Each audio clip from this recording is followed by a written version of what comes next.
SRG में marks कल कम आए हैं। एक एग्जाम, एक टेस्ट आपको ये डिसाइड नहीं करता है कि आप आईआईटी के लिए कॉम्पिटेंट हो या नहीं हो। मेरी बात को ध्यान से सुनो और ध्यान से समझो। जब तक हमारी फाइनल एग्जाम नहीं हो जाती तब तक आपको बिल्कुल भी डिमोटिवेट नहीं होना है, हर चीज से सीखना है। मैं एक छोटा सा एग्जांपल, क्योंकि अभी मुझे कई स्टूडेंट्स यहाँ पे, मुझे छोटी सी एक बात आपको करनी पड़ेगी। मैं अभी मुझे बहुत सारे स्टूडेंट्स ऐसा मैसेज दे रहे हैं कि सर हमारे 100 से कम मार्क्स आ रहे हैं, हमारे 50 आ रहे हैं, हमारे 60 आ रहे हैं, हमारे 30 आ रहे हैं, तो क्या हम अब आईआईटी में सिलेक्ट नहीं होंगे, क्या हम नहीं कर पाएंगे। इस पे मैं एक छोटी सी बात बताता हूँ। मैं अपने बेटे की बात बताता हूँ जिसने अभी एलएन से ही 3 साल पहले जेईई क्लियर किया। एलएन में ही पढ़ा था 3 साल, मतलब जब वो तैयारी कर रहा था तो 11th क्या इवन 12th के अंदर आने के बाद भी यहाँ पे he was very good in maths, but उसका फिजिक्स एंड केमिस्ट्री खराब था। केमिस्ट्री ज्यादा खराब था, फिजिक्स ठीक था, मैथ्स अच्छा था। ओवरऑल यहाँ पे कई बार उसकी रैंक समझ लीजिए कभी 200, कभी 300, कभी 400 होती रही। इवन दिसंबर तक, यस, इवन दिसंबर जिस 12th के अंदर मैं उसे हमेशा एक ही चीज बोलता रहा, you just keep on working hard.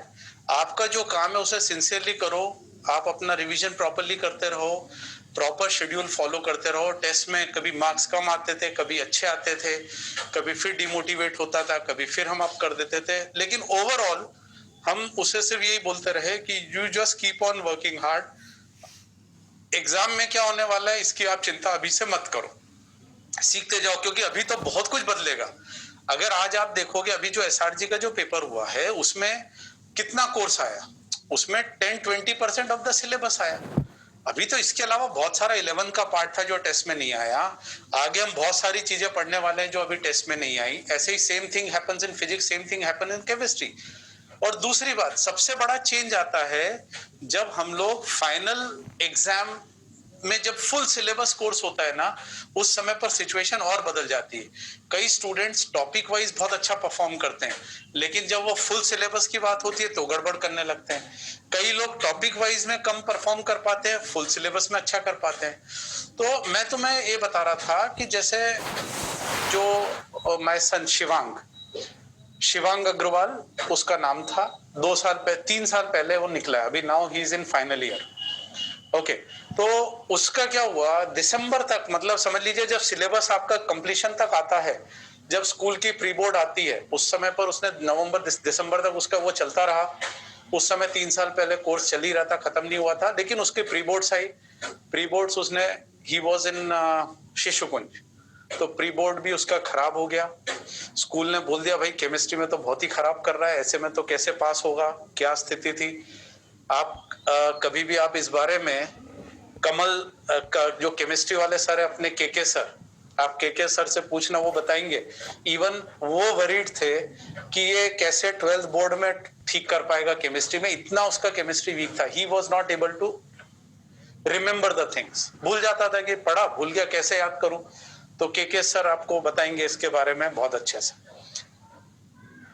तो दिसंबर तक he was performing very badly. Okay, कहां पे मैं 12th दिसंबर की बात कर रहा हूं, पूरा 11th पूरा 12th हो गया।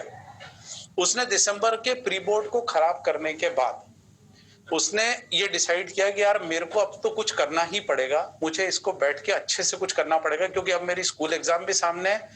मेरी उस समय पर जेई मेंस 2 बार नहीं होती थी, एक ही बार होती थी। उस समय 2 बार से वो, मतलब उसके बाद से 2 बार होना चालू हुई है, उस समय पर 2 बार नहीं होती थी। तो जेई मेन सीधे अप्रैल में होने वाली थी। तो उसने बोला अब कैसे क्या करना है। हमने उसके साथ बैठ के एक पूरा रिवीजन प्लान बनाया कि भाई अब तुम एक काम करो, तुम्हारे पास 60 डेज हैं, 45 डेज, इनफैक्ट 45-50 डेज। दिसंबर पूरा प्री बोर्ड्स में खत्म हो गया था, 15 जनवरी तक का टाइम, 15 फरवरी तक का टाइम था, क्योंकि 15 फरवरी के बाद तो फिर बोर्ड एग्जाम सामने आ रही थी। तो हमने 45 डेज का एक एग्जॉस्टिव रिवीजन प्लान बनाया and he started working on it. और उस 1.5 महीने में he worked very hard, literally. मतलब आपको इस बात के बारे में आपको कौन कौन बता सकते हैं, केके सर बता सकते हैं जिन्होंने केमिस्ट्री में उसके साथ काम किया है। ऋषिकेश सर भी फॉर्चुनेटली हमारी जो टीम है वो आप लोगों को जो पढ़ा रही है यही टीम उसके साथ इन्वॉल्व थी। ऋषिकेश सर उसके फिजिक्स के बारे में बात करेंगे, कभी आप पूछोगे तो बताएंगे। सर वो शिवांग के बारे में बताओ, ही विल टेल यू कि कैसे उसने कैसे ग्रो किया। तो जो दिसंबर के बाद जनवरी फरवरी के अंदर उसने जो काम किया, जो मेहनत की, सबसे पहले तो 12th बोर्ड उसने अच्छे से कर लिया, जैसे तैसे करके बोले नहीं मेरा ठीक हुआ ठीक हुआ ठीक हुआ। मेंस उसने जो दिया, मेंस से एक दिन पहले मैं आपको वो इंसिडेंट भी बताता हूं, क्योंकि ये सब चीजें आप लोगों में से किसी के साथ भी हो सकती है और हमें आखिरी तक घबराना नहीं। तो देखिए मेंस, क्योंकि अभी तो 2 पेपर है, लेकिन मेन से पहले हमेशा नर्वसनेस आती है। तो क्या हुआ, हमारे उसका मेंस का पेपर के एक दिन पहले, मतलब अगले दिन, कल मेंस का पेपर है, आज वो हमने कहा भाई अब तुम 8 बजे रिलैक्स हो जाओ, कुछ अपने को करना नहीं है। अब वो 8 साढ़े 8 बजे के बाद उसने सोचा चलो भाई जल्दी सो जाते हैं। अब वो सोया, पता नहीं खाने में क्या हुआ क्या नहीं, इंडाइजेशन हुआ। 11 बजे 12 बजे खूब वॉमिटिंग, खूब वॉमिटिंग, 1 बजे तक वॉमिटिंग होती रही। Then he was not able to sleep, कि अब मुझे नींद नहीं आ रही, क्योंकि एंजाइटी लेवल बढ़ गया आपका कि अब आपको कल एग्जाम देना है, नींद नहीं आ रही। तो जैसे तैसे 2 बजे 2:30 बजे तक my wife was sitting with him. तो कब उसकी नींद लग गई मालूम नहीं, 2-2:30 बजे सुबह हमने वही 7 बजे के आसपास उठा दिया। तो ही वॉज वेरी हैप्पी, अरे मैं सो गया था क्या, मुझे लगा मैं रात भर सो नहीं पाऊंगा। समहाउ ही सेड कि नहीं मैं, चलो जो भी 3-4 घंटे सोने को मिल गया, he slept. Next day exam देने गए। एग्जाम में मैंने तो उसे ही बोला था, मैंने कहा भाई वहां पे शांति से एग्जाम देना, जितना बने करके आना। पेपर दे के बाहर निकला तो ही सेड कि भाई मुझे जो आता था मैंने कर लिया। मुझे वहां पे मैंने कहा कुछ डिस्कम्फर्ट या कोई प्रॉब्लम, बोले नहीं वहां ऐसा कुछ नहीं लगा, जो आता था करके आ गया। एंड बिलीव मी, जब उसकी रैंक आई तो जेई मेंस में उसकी रैंक आई थिंक कुछ 2000 के आसपास उसकी रैंक आई, all India rank 2000, which was very very surprising for all of us कि ये क्या किया।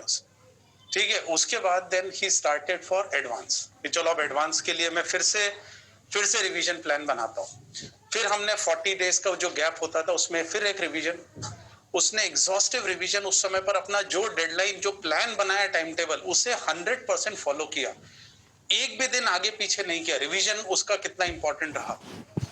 एंड देन जब उसने जेई एडवांस दिया तो जेई एडवांस के अंदर, अच्छा सब लोग, हमारे सारे टीचर्स सब लोग जानते ही थे, यहाँ आता था, सबको मालूम था। तो वो यही बोलते थे यार वो खाली उसका मैथ्स अच्छा था, तो बोले मैथ्स के भरोसे क्या होगा, एक सब्जेक्ट के भरोसे क्या होगा। और मैं भी उसे यही बोलता था, मैंने कहा एक सब्जेक्ट से नहीं होता है, आईआईटी निकालने के लिए तीनों सब्जेक्ट स्ट्रॉन्ग चाहिए। तो उसने बोला भाई मेरा कट ऑफ क्या होना चाहिए केमिस्ट्री में पास होने के लिए, आईआईटी सिलेक्शन के लिए केमिस्ट्री में कट ऑफ कितना होना चाहिए। हमने एक टारगेट सेट कर लिया कि भाई तुम्हें इतना इतना इतना स्कोर करना है। ओके, एंड फाइनली जब उसने जेई एडवांस दे के आया तो पेपर 1 दे के आया, मैंने उससे बोला भाई कैसा हुआ पेपर, अच्छा हुआ। मैथ्स, बोले मैंने पूरा अटेम्प्ट कर लिया। मैंने कहा पूरा कैसे अटेम्प्ट कर लिया, समथिंग लाइक दिस। फिर पेपर 2 हुआ, पेपर 2 भी बोले मैं करके आ गया हूँ, मैथ्स पूरा अटेम्प्ट कर लिया। मैंने कहा यार ये तो गड़बड़ करी होगी उसने। And he really created history. उसने मैथ्स में उस समय पर दोनों पेपर, कुछ 122 मार्क्स का एक सब्जेक्ट था, ओवरऑल मतलब 366 मार्क्स के 2 पेपर थे।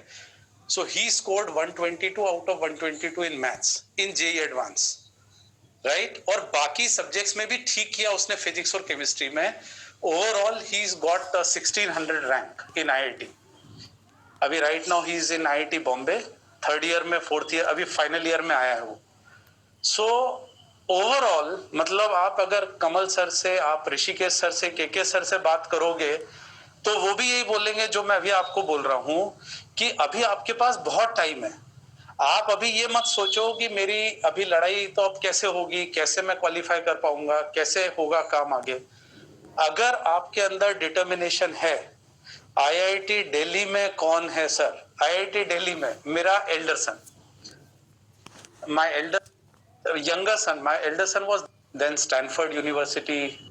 और शिवांग जो है ही ऐसे ही किया था in, I passed out in 90, everything was normal. वो कभी नर्वस, एग्जाम से पहले कभी नर्वस नहीं होता था, उसने सारी एग्जाम्स अपनी कॉन्फिडेंटली दी। लेकिन जेई मेन से पहले ये प्रॉब्लम आई। इवन मुझे अभी भी ध्यान है, मेरा एल्डर सन जब उसने भी, आजकल थोड़ा सा दिमाग एक्टिव हुआ and then he did it. तो नर्वसनेस सबको आती है, अच्छा बुरा परफॉर्मेंस सबका होता है, सिर्फ कंसिस्टेंसी यहाँ पर जो सबसे इंपॉर्टेंट चीज है जो आपको सक्सेस दिलाएगी, वो आपका हार्डवर्क, आपकी कंसिस्टेंसी और आपका constantly I would say disciplined efforts, ये सबसे इंपॉर्टेंट चीज है। और आखिरी तक अपना कॉन्फिडेंस बना के रखना है कि नहीं, मुझे आईआईटी निकालना है, मेरे से आईआईटी निकलेगा, उसके लिए जो मेहनत है वो करते जाना है। अगर ये आप करोगे तो डेफिनेटली निकलेगा।